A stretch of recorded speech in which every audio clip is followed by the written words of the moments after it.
Oke guys, di bagian depan ini, di bagian kap ya, kap mesin ya, ini nggak ada peredamnya, dan di sini juga nggak ada mesinnya. Karena mobil MPV ini mesinnya ada di bawah jok ya.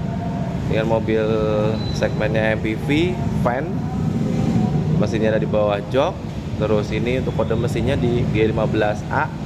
Ini 1500 cc MT. Itu di 5 percepatan berarti ya. Jadi kalau yang Matic 4 percepatan, tapi yang GL ini nggak ada Matic setahu gue. Oke, ini masih SOHC. Ini 16 katup dengan tenaga maksimal di 92 PS dan di torsi maksimal sekitaran 128 Nm guys. Oke. Budiawan di sini dan kita balik lagi di Garasi Mobil 2.0.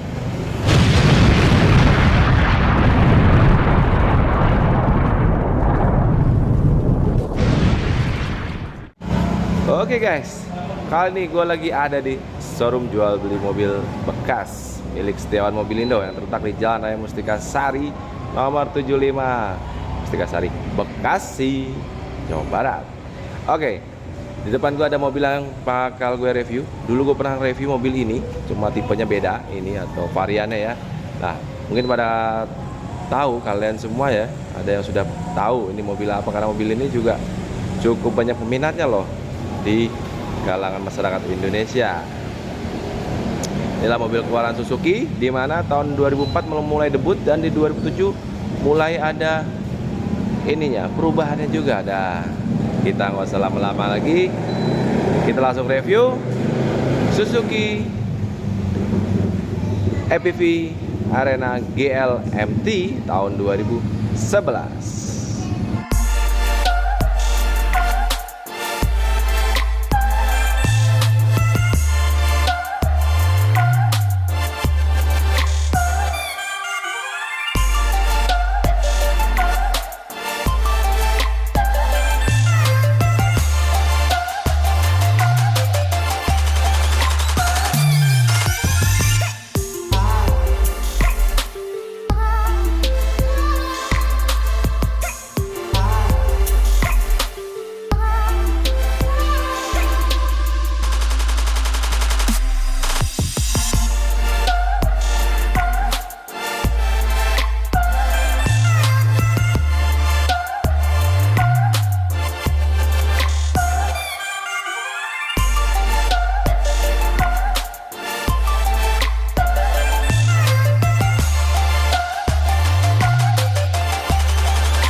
Oke, kita langsung lihat ya di bagian depan atau front. Nih, grillnya ini ada aksen krum-kruman di atas. Dia kayak ada aksen persegi panjang ya di depannya ya. Di grillnya ada dua warna. Grillnya itu warna hitam, satu bar yang paling atas itu ada krum-kruman. Ini adalah tipe GL MT tahun 2011. Dan ini tipe terbawah ya. Dan karena dulu gue pernah nge-review yang SGX Luxury kalau salah, jadi tipenya itu dari bawah tuh setahu gue itu ada GL, GX, SGX dan XGX Luxury yang Captain Seat kalau nggak salah begitu. Nah, ini yang tipe paling bawah 2011, dimana kalau kita lihat nih headlampnya kotak seperti ini, karena ini mobil termasuk mobil segmen MPV tapi bentuknya van ya. Ini untuk lampunya masih menggunakan multi reflektor halogen ya, belum proyektor, tapi sudah dilengkapi fog lamp di bawahnya. Ini fog lampnya nih kanan kiri ya. Ih, manis banget. Oke, dari samping ini bannya menguasai single tone, belum two tone color, masih 7 bar ya, maksudnya kanan ini lingkaran lah, tapi ada 7 nih besi. Ini ukurannya 195/70 R14 kalau di mobil ini. Untuk ukuran ban dan peleknya ya, ini juga masih standar. Terus lampu sen ada di sini, tidak menyatu dengan spionnya juga nih belum elektrik ya, masih manual ya. Mobilnya cukup ya gimana ya, van ya, cukup boxy banget ya kelihatannya. Tapi ini cocok bagi kalian yang memang sering bepergian bersama dengan keluarga. Ini cocok banget karena bisa menampung banyak orang. Jadi efisien ya untuk menampung banyak orang, nggak pusing untuk dempet-dempetan ya, karena bisa muat banyak. Dari samping seperti ini tidak ada body kit atau molding set segala macam karena ini tipe paling rendah. Kita lihat ya, ini untuk apa, tidak ada smart entry juga, masih menggunakan model yang lama, bukan pintunya dan kunci. Tapi kuncinya udah dikasih ini sih, kiloknya udah ini, tapi masih begini apa namanya, kuncinya si manual, tapi sudah ada alarmnya. Sorry, bukan alarm, untuk mengunci, lock dan unlock kunci seperti ini ya, kuncinya si manual ya. Di atasnya juga tidak ada ini ya, profile atau segala macamnya. Oke, dari samping seperti ini juga aksennya belum ada krum-kruman ya dari sisi samping ya, baik dari spion dan juga list barnya juga nggak listnya seperti ini. Terus sudah ada spoiler di atas, lampu belakang juga masih seperti biasa, kotak seperti itu, ada reflektor di bawahnya, belum ada sensor mundur. Tuh lihat, karena memang juga belum ada rear kamera juga ya pastinya, karena memang kamera audionya masih menggunakan yang single din. Oke, ini di sini ada tulisannya EPV, bawahnya ada tipe atau variannya GL. Ini PV Arena ya, tahun 2011 MT, 5 percepatan pastinya. Di belakang belum ada defogger, tapi sudah ada wiper. Kalau kalian hujan bisa dipakai untuk wipernya. Kita lihat ya dalamannya sebentar. Dalamannya cukup sempit ya sebenarnya ya, untuk apa namanya, untuk ruangannya, untuk bagasi. Tapi kalau misalnya bisa dilipat, jadi tidak perlu takut kalau bawa barang banyak juga. Bagian belakang bisa dilipat. Ini kalau kita lihat di sampingnya ini, ini kalau bawa anak atau keluarga besar nih muat ini banyak. Ini ada sound atau speaker di belakang ya. Sini juga ada hand grip juga kanan kiri. Sini juga ada hand grip, terus ada lampu di tengah. Oke, kita masuk ke bagian kedua, bagian row keduanya. Oke, cukup minimalis ya aksennya, tapi ini kalau untuk keluarga besar atau keluarga yang pengen punya mobil baru, gitu ya, mungkin ini juga salah satu pilihan ya untuk EPV ini, karena cocok buat keluarga besar, bisa menampung banyak orang tentunya, bisa bapak, ibu, ya, mertua, anak, istri dan keluarga yang lainnya. Nah, kita lihat bagian sampingnya, door trim masih keras. Ini door trim biasa, untuk pengunciannya masih menggunakan penguncian zaman dulu ya, belum yang di sini ya. Ini untuk ngatur kaca, ada door pocket seperti ini. Dia ada cup holder ya, seperti ini. Tapi ini ada aksen halus nih di sini, apa namanya, kain ya. Ini tetap warnanya kurang lebih krem-krem. Bagian tengah, kalau yang di SGX setahu gue tuh captain seat. Kalau di sini belum captain seat ya, karena di paling bawah juga. Tapi kalau dilihat memang ground clearance-nya pun juga mobil ini cukup tinggi kalau kelihatannya.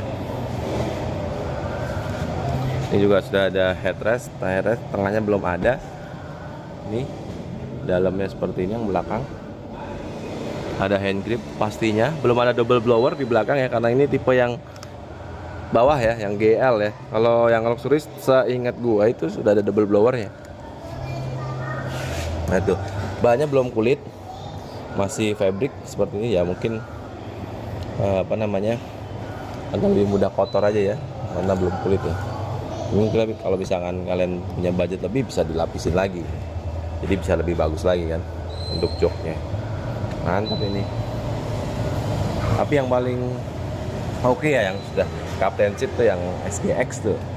Nah itu sudah captain seat untuk joknya sih lebih mantep, kelihatan eksklusif ya. Oke.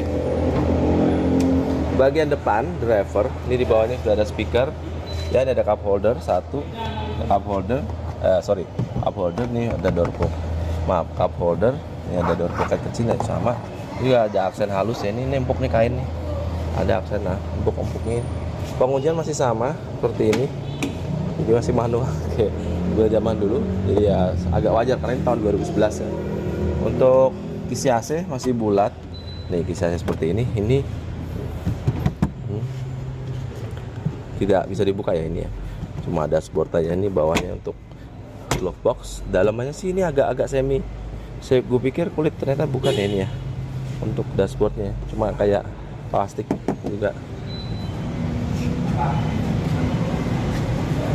juga, ini manual ya. Kita lihat joknya juga sama, tapi ini agak tinggi di depan karena memang mesinnya di bawah situ ya, setahu gue ya. Jadi bukan di depan ya, karena ini kan nggak punya mancung lah mobil ini ya, mobil fans. Di sini ada penyimpanan ini ada manual transmisinya, ada handbrake-nya, 5 percepatan jelas. Kita masuk ke bagian setir ya.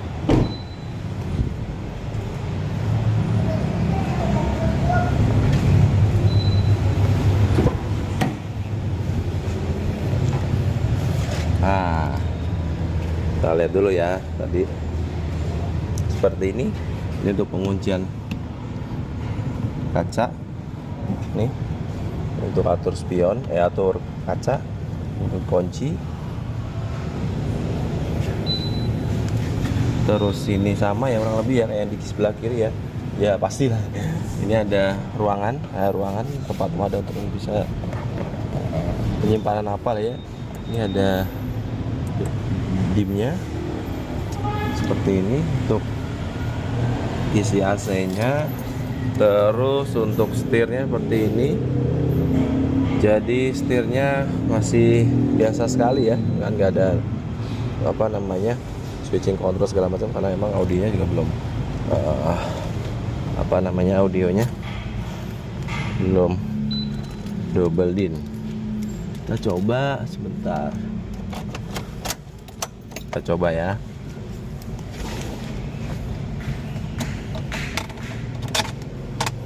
Nah, untuk AC-nya masih kompor gas seperti ini ya. Ini ada cigaret lighter di sini. Tinggi banget gue naik. nih. Nah, audionya masih single din seperti gue bilang. Ada ini untuk radio. Ini ada USB. Ini untuk atur radio. Terus mute untuk playback. Mode. Ini mati lagi udah. Isi AC masih biasa ya, seperti persegi seperti ini. Sini juga ada tadi hand grip, cuma sini ada hand grip, sini nggak ada yang kanan. Ini ada lampu.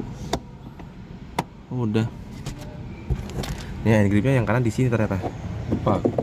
Sini juga ada kayak semacam Twitter. Nah, di MID-nya kalau kita lihat untuk RPM menggunakan jarum, fill gauge sama temperatur menggunakan jarum. Masih analog, kilometer per hour atau speedo menggunakan jarum. Hanya di odometer nih yang bawah sini nih. Ini bisa nih tuh. Ya. Ini odometer 91.000, trip A, trip B, tapi itu aja ya. Cuma bisa lihat itu aja.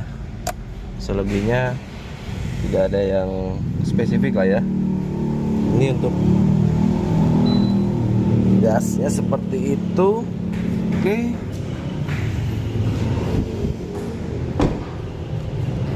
Kira-kira seperti itu untuk MPV GL, Suzuki MPV GL 2011 untuk manual transmisi ya. Saya manual maksudnya. Jadi kalau misalnya kalian minat atau yang lagi ada di sekitaran Jabodetabek atau Bekasi khususnya, atau di luar juga sebenarnya oke aja, datang aja kalau memang lagi sedang berburu mobil ini atau mobil lainnya. Jadi tidak ada mobil ini, MPV ini yang dijual ya, masih ada mobil-mobil lain. Jadi seperti itu aja review kita kali ini untuk MPV GL 2011 MT. Kalau kalian berminat silahkan hubungi kontak yang ada di deskripsi dan silahkan datang kalau mau. lihat barang langsung. Oke, kalau kalian suka dengan video ini, jangan lupa untuk subscribe, like, komen, dan share ke teman-teman kalian. Dan kita ketemu lagi di video berikutnya. Sampai jumpa.